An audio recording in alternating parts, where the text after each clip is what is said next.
Okay, no. Wait. I want to ask the real questions about Arsenal because we ain't gonna let you get away with this. First of all, make sure you guys are liking. Make sure you guys are subscribing. Got 700 people in here. Get the likes up. Here's the thing with Arsenal. Dayo. Yeah, go on. This is episode 1. You are correct. The problem is it's season 6, episode 1. That's the problem.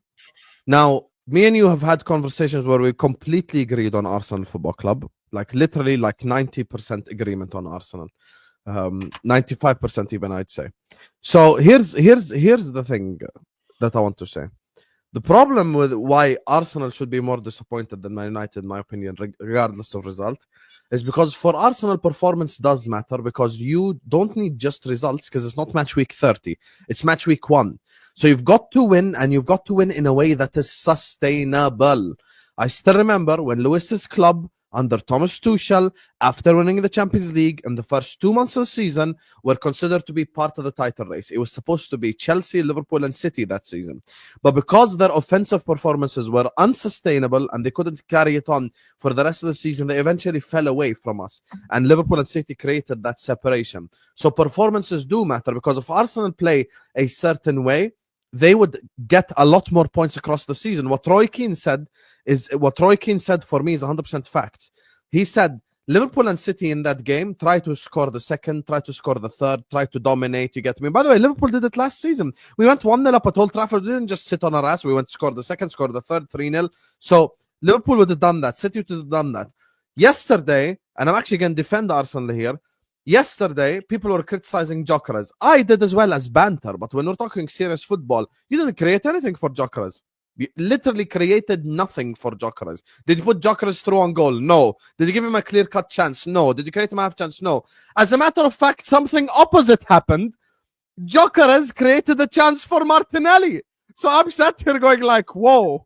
This is supposed to be the opposite, bro. Like Martinelli is supposed to be playing passes to Gyökeres. So my thing is, I believe performances do matter for you in this current moment in time because you need to build a way where Mr. Gyökeres is getting chances. That's the thing for me. And I just don't think that what you're doing right now is sustainable for a striker scoring a lot of goals. That's the thing. Well, do you think, genuinely, just to wrap up, this is my question. First of all, tell me from what I said, do you agree with and disagree with? And the second thing is, are you in the camp of saying we should change the way that we attack? Forget midfield, defense, keeper, because I think that's actually good. But the way that you attack, do you think you need to change the way that you do it? That is a given. That's going to happen because we haven't had a proper number 9 since Aubameyang. We haven't played with an out-and-out 9 since Aubameyang. So again, the players are going to have to adapt to it. That's number one. I'm not going to sit here and judge one game and be like, oh, again, you just gave all the answers. We didn't create for Gyökeres, so he couldn't do anything with it. So in that case, I'm not going to. If you go back into training and watch the game and you say, okay, this is where I made the mistake. Gyökeres runs this way. I'm going to have to release the ball on time. And you do that in training and you come and do it in the next game, and we see the results, then great. The same way we said we didn't create for Gyökeres, the last preseason game, we saw the difference when they created for him. He was in the box, he put a header in. So it is something that I know that they can do. It just was not done in this United game. It was done a game before that when they created for him and he put the ball in the back of the net. I think left wing is your biggest weakness right now. Yeah, no, left wing. I'll come to the left wing issue. I'll be honest with you. If Martinelli's there and you even have Haaland up top, you won't win the league. Look, again, I'll come to the left wing issue. I'm just answering the question that you asked me. The team will definitely have to adapt to now having a number 9 and how he plays and creating more for him. That's a given. Like you said to United, it's match week 1. You were unlucky. Amorim needs a little bit of luck as well with everything that he's doing. It's match week 1 for me too. I was lucky. I got away with a win, but there's a lot of things I need to tweak now. Are we talking about an Arsenal team that does not know how to play at all? No. This is a team that we know can be dangerous when they click. So I'm not worried about them clicking. It's how quickly they click. Because when I look back at my team years ago, I remember when we first brought in, and I'm not comparing because I know people are going to be like, yeah, are you trying to compare? No, I'm just talking about duration of time. When Henry came to Arsenal, it took him 9 games before he scored his first goal. And then he picked up from there, and that was it. So sometimes it takes a few games for a player to be able to kind of fill out the rest of the guys, which, again, if we had gotten him early, we could have done a lot of that in preseason. We did not.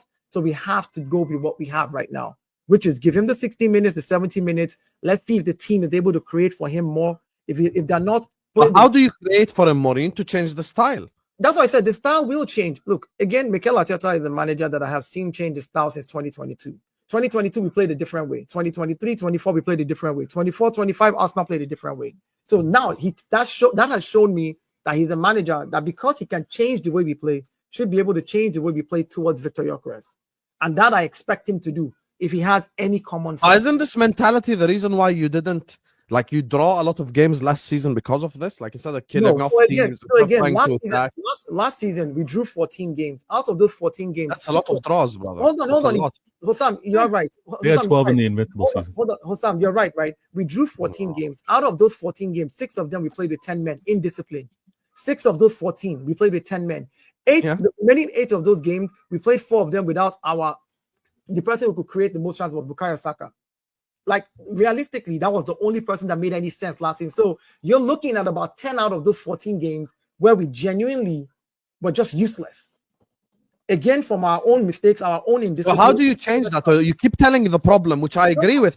I agree with you on the diagnosis, but what's the solution, doctor? Tell me. So the solution for me is keep your heads cool, keep 11 men on the pitch at all times this season. Do not do anything stupid to get a red card in any game because you saw how many games you dropped. But you had 11 players against Man United. And we won the game, Husam. That's the bottom line. Now you're talking about won the game, but we're not talking about the result. Husam, again, we're talking about performance. Husam. You just told Sheik that he deserved to win 3-0. You said it. Husam, don't play this game with me. You asked me a question, I'm answering your question. But I'm asking performance, not result. Performance-wise, I'm telling you what they need to do. I said keep 11 men in the game, keep your head down, don't get no red cards this season, so that that way you do not lose points in those games. Number 2, you've brought a striker. Pull up your big boy hats now and your intelligence as footballers. It's your job to know how to put the ball to his feet so that the guy can put the ball in the back of the net. Do that as number 2. Do it in training, dream about it, write it down, do what you need to do. That's what you need to do as a player. But when you talk about fixing, so the left wing thing, do you think that plays a part as well? The left wing, I've been saying it all transfer window. Do you think Martinelli can actually win a league title for you? Let me ask you. You asked me about left wing. I've been saying it all transfer window. Get rid of Leandro Trossard, put Martinelli on the bench, and go pay the money for somebody like, hear what I'm saying. I did not say that's the person that will get, but somebody like a Rafael Leao. That caliber of player is the caliber of, I'm talking about the caliber now. Somebody who can perform game in, game out, right? That's what I want. Eze, for me, I asked you this, Husam. If Eze joins Arsenal today, does he win me the league? No, my left wing will still be weak if Eze joins me. Yeah, but I have a different reason for saying you need no. Eze. You do need no, Eze. Wait. I have a different reason for saying no. Wait.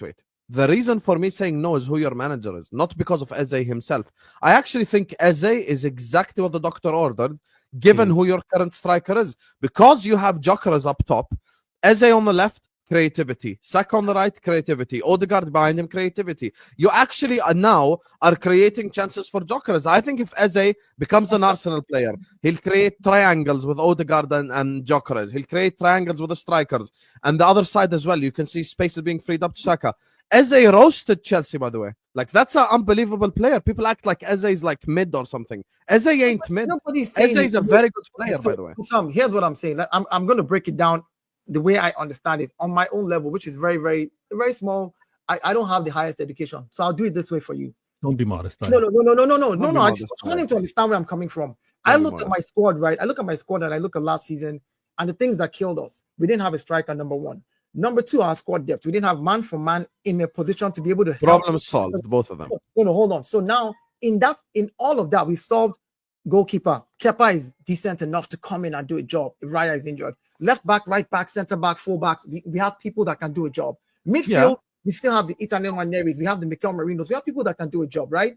Look at the right wing. If Saka is out, Madueke can do his business. Then he can do something on that side. Up front, if there's no Gyökeres, Havertz, on his good day, we'll put the ball in the back of net or trouble defenders. My left wing, totally useless. So let me fix that left wing before I start thinking of the left mid Eze, is what I'm saying. I'm not saying I don't want Eze. I'm saying when I look on paper at my squad. Yeah, but you're letting your solution go to Spurs. even though he wants to join you. Listen, again, I if think you need Eze. I think you need Eze. I think you need yesterday's Eze game. I think badly. yesterday's game you needed Eze. You all needed right, Eze. I hear you. That's your If opinion. Eze okay, quick question. If Eze was on the pitch other than Martinelli, yeah. If Eze was on the pitch, do Arsenal have 0.29 xg? Be honest. No, I don't think we have 0.29 XG. But again, I'm looking at how my team sets up and That's how we my play. point. So again, Husam, here's the problem. Who plays on the right? Who plays in my my mid right? Who plays on my midfield right? Odegaard. Say Right? no. The whole team for me No, would no, be the hold on, same, hold but on. then just take out Martinelli, put Eze. That's it.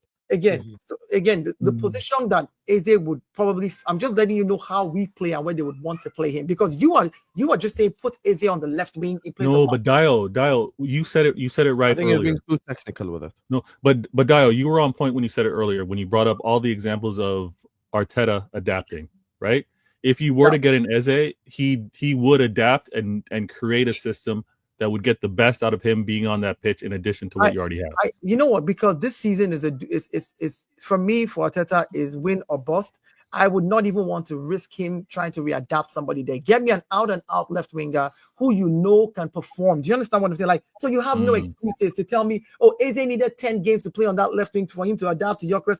I don't want to hear that. I understand. But I think Eze can play left wing though. I think this whole like he's a left attacking midfielder. Yeah, but that's just because of the style that's because of the style that Palace play. But when you watch Crystal Palace, when they have the ball, when they attack, when they're in attacking positions, Eze is occupying that left wing side. Like he's occupying. He plays in the same position as a left winger. Sam, I want Eze, but if I can get the elk of a Rafael, yes, Rodrigo, of course, that's better than Eze. Like I would go. That's what I'm saying. So for me, this season is go for the best of the best. Do whatever it takes to get them in those positions, because that's the only chance you have of beating this Liverpool. I'm going to ask you a question.